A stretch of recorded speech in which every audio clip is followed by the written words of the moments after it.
happens when the people who raised you decide your only value is servitude? That question has been rattling in my chest ever since the night my parents cornered me in the kitchen. The fluorescent light flickered above us, buzzing like an insect trapped in glass. Mom leaned against the counter, arms crossed, a smirk tugging her mouth. Dad stood near the fridge, blocking the way out like a guard dog. You either move out, or you start helping your sister with the baby, Mom said flatly. Rent's going up otherwise. My fork froze halfway to my mouth. The pasta had already gone cold, but I forced myself to chew and swallow. So, you're saying my choices are pay you more or become your free nanny? Dad didn't even blink. Exactly. Family comes first. You should be grateful we're giving you an option. Grateful. That word hit harder than the rent hike. Grateful to become unpaid labor in exchange for a roof over my head. Grateful to raise a child that wasn't mine while scraping by with 2 jobs. I laughed. It was sharp, ugly, the kind of laugh that slices a room open. You know what? I am grateful. Because now I see exactly what I'm worth to you. Mom's smile faltered. Dad scowled. My sister, who had been listening from the doorway with her baby on her hip, gave a little triumphant shrug, like she'd already won. I excused myself, pushed back from the table, and walked down the hall as if I were just tired, just heading to bed. My steps were steady, deliberate. But inside, the storm was already breaking. Because that night, I didn't sleep. I packed. Every shirt, every book, every memory I didn't want left behind went into bags and boxes. The house was silent except for the scrape of hangers, the zipping of duffel bags, the thud of my heartbeat in my ears. At dawn, while the baby cried in the other room, I carried everything to my car. One trip after another until the back seat and trunk were bursting. I stood by the car door, the chill morning air biting my skin, and whispered to myself, this is it. No more chains disguised as family ties. Then I drove away, without looking back. They thought I would bend. They thought I would stay trapped. But what they didn't know was that vanishing was only the first move. Their downfall was coming, and I wouldn't need to lift a finger to make it happen. The first 24 hours after I left, my phone was eerily silent. No calls. No texts. Just the kind of void you'd expect when your absence doesn't register. It stung, but it also told me exactly where I stood in their hierarchy. Expendable. By the second day, though, the silence cracked. Ding. A message from Mom. Where are you? Your sister's exhausted. The baby needs help. Come back. I stared at the screen from my new apartment, a tiny studio barely big enough for a bed and a desk, with peeling wallpaper and a sink that dripped no matter how hard I twisted the knob. But it was mine. Every squeak in the floorboards, every stain on the wall, mine.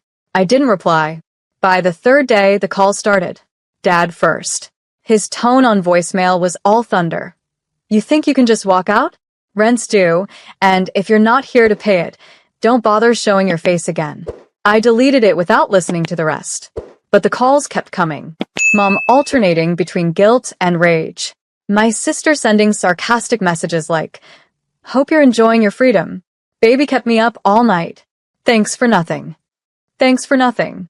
That one made me laugh bitterly. I had given them everything. My paycheck, my time, my patience. And in their eyes, it still wasn't enough. Meanwhile, their lives began unraveling without me. My cousin messaged me privately.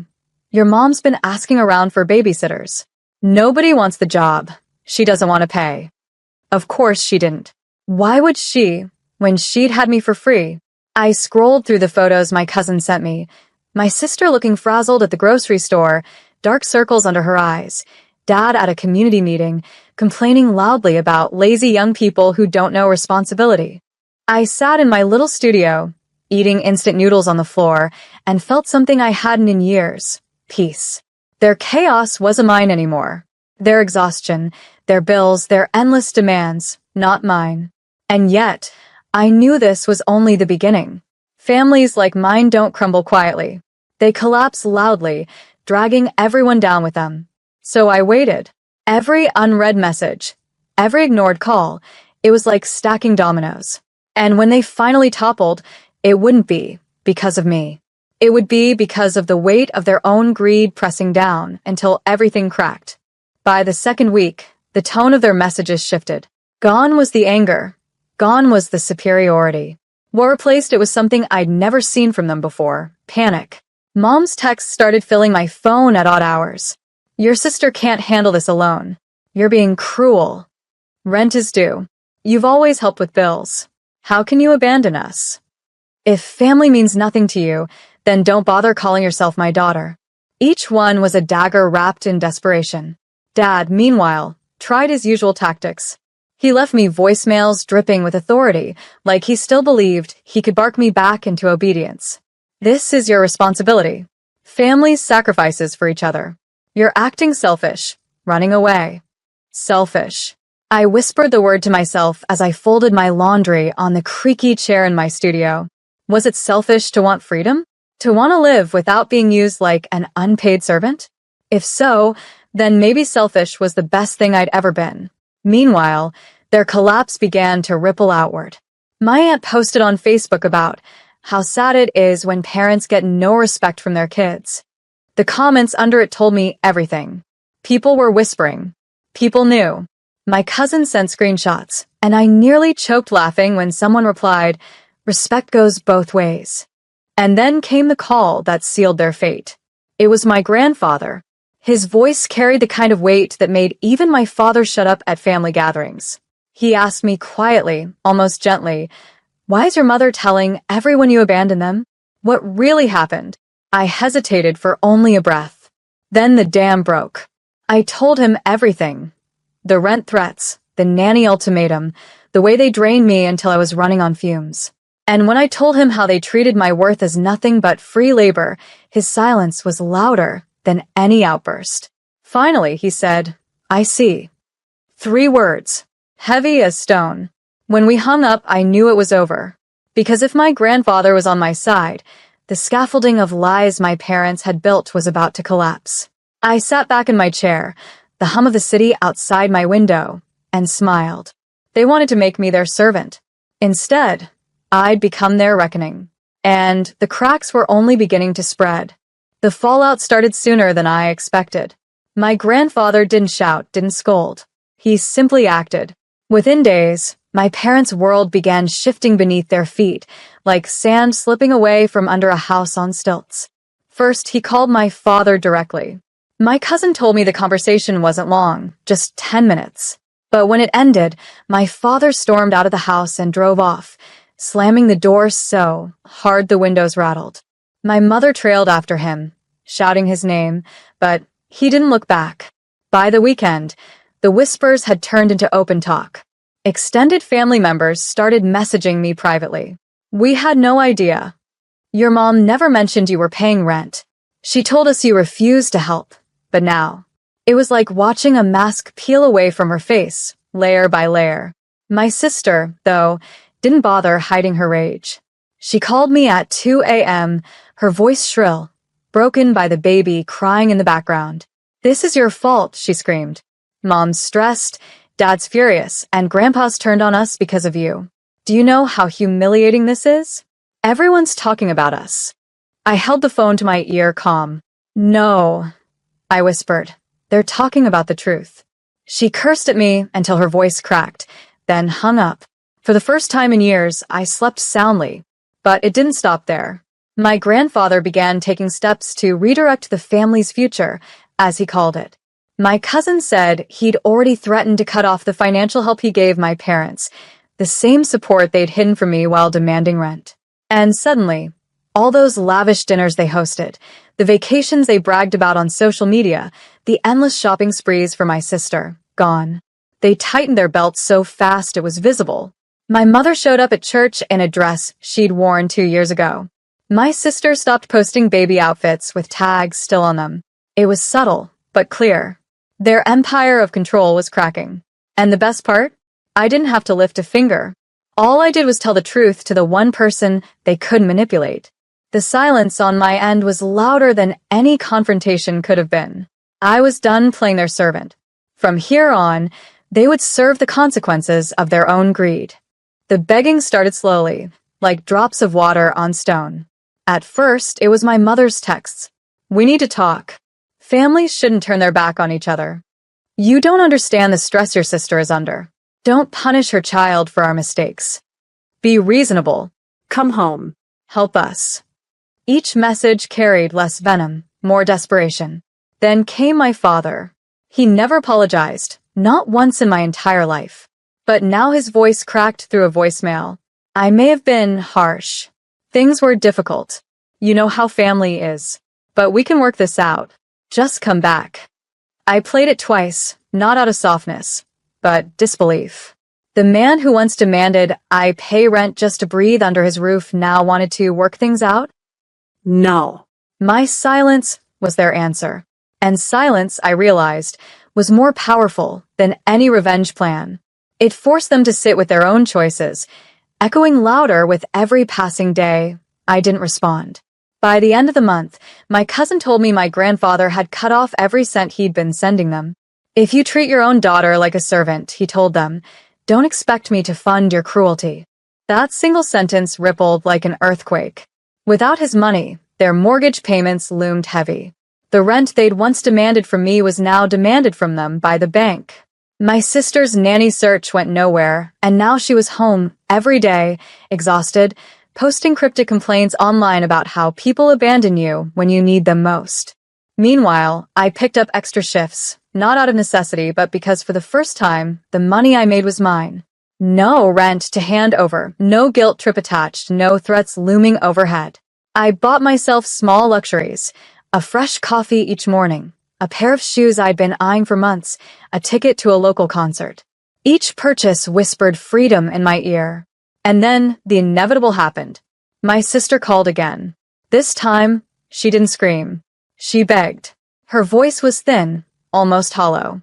Please, she whispered, just a few weeks. Mom and Dad can't handle this. The baby's sick, and I don't have enough for medicine. If you don't help, I don't know what we'll do. I stared at my phone, the weight of her words pressing against me. But then I remembered every night I came home from my double shifts, exhausted, only to find them laughing in the living room, demanding more from me. And suddenly, my choice was clear. I didn't answer her call. Instead, I let the voicemail play out in silence, her voice cracking, a baby crying in the background. Then I deleted it, because I remembered. I remembered standing in that kitchen while my mom told me I owed her rent, even as she pocketed my entire paycheck. I remembered how my father smirked while I scrubbed dishes after a 12-hour shift, saying, "You're lucky we let you stay here at all." I remembered my sister tossing her hair, smirking, telling me I was too uptight whenever I begged for just a little help. Now, they wanted me to swoop in and save them? No. Their downfall wasn't my punishment. It was their reflection. That week, I made my choice louder. I posted photos online, my new apartment small but mine. A graduation photo of me holding my degree, paid in blood and sweat, with a caption, "Every dollar I earn now is mine." Freedom tastes better when no one is holding you hostage. The comments rolled in.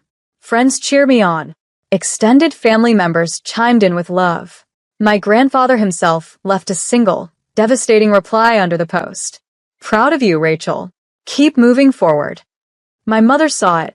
She texted me in all caps. "You're trying to humiliate us. How could you do this to your own family?" I didn't reply, because it wasn't me doing this to them. It was them, choosing greed over love, control over compassion, manipulation over honesty. By the end of that month, their world was unraveling in plain sight. Their house went on the market. My father picked up late-night shifts at a warehouse. My sister posted desperate crowdfunding links for her baby's bills. Each post was a reminder. This was the life they had built, brick by brick, out of lies, selfishness, and cruelty. And as for me, I wasn't cruel. I didn't mock. I didn't gloat. I simply didn't show up. That silence, that absence, echoed louder than any revenge speech I could have delivered. And deep down, I think they finally understood. I was no longer theirs to control. I was gone. And with me went the one thing they'd always underestimated, their supply of free labor, free money, and unconditional loyalty. That was their collapse. And my beginning. The last attempt came in public. It was a Sunday afternoon at the grocery store, my safe little ritual, headphones in, cart half full, finally breathing easy. Then I felt it, that sharp, unmistakable presence behind me. Rachel. I froze, hand still on a box of cereal. I didn't have to turn. My mother's perfume, heavy, floral, suffocating, reached me before her voice did. And then my father, his shadow blocking the aisle. People stared. A couple pushing a stroller slowed down, sensing tension. My mother's smile was thin, stretched too tight, as if she could pretend this was some happy reunion. "We just want to talk," she said, voice pitched sweet but trembling. My father added, "You've made your point. Now stop this nonsense and come home. We can work something out." The words "come home" hit like a hammer, not an invitation, but a command. The same command they'd been using my whole life. I let the silence linger. Then I asked, loud enough for the aisle to hear, "Work something out? Like when you stole $60,000 of my future. Like when you tried to make me a free nanny, charging me rent while I raised your grandchild for nothing. Or maybe you mean when you called me worthless for saying no?" My father's jaw tightened. My mother's eyes darted to the strangers watching. A cashier leaned over to see. The humiliation they'd always buried inside closed doors was now dragged into fluorescent light. "You don't understand what family means," my mother hissed. I stepped closer, my voice steady, my hands calm. No, Mom. "You don't understand. Family doesn't use you. Family doesn't drain you dry and call it love. Family doesn't make survival a debt." The silence after my words was heavier than their shame. They couldn't spin it here, not with witnesses. My father looked away. My mother's lips trembled, but no excuse came. For the first time, they were the ones cornered. I pushed my cart forward, brushing past them. "This conversation is over, just like us." And with that, I walked out of the store, leaving them standing there, exposed, small, powerless. Later, my cousin texted me. "Word's gotten around. Everyone knows what they did. No one's defending them anymore." The collapse was complete. Their reputation, their pride, their control, all shattered. But for me, it wasn't just revenge. It was the moment I finally understood. My life was no longer theirs to own. I didn't hear from them again for weeks.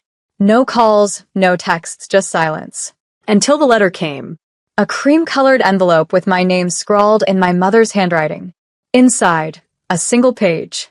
No apology. No reflection. Just one line, underlined twice. "You'll regret cutting us off when we're gone." I read it once. Then I folded it neatly and slipped it into the drawer where I keep reminders, not of pain, but of why I chose freedom. Because regret? That was theirs. Mine was something else entirely. That week, my grandfather invited me to dinner.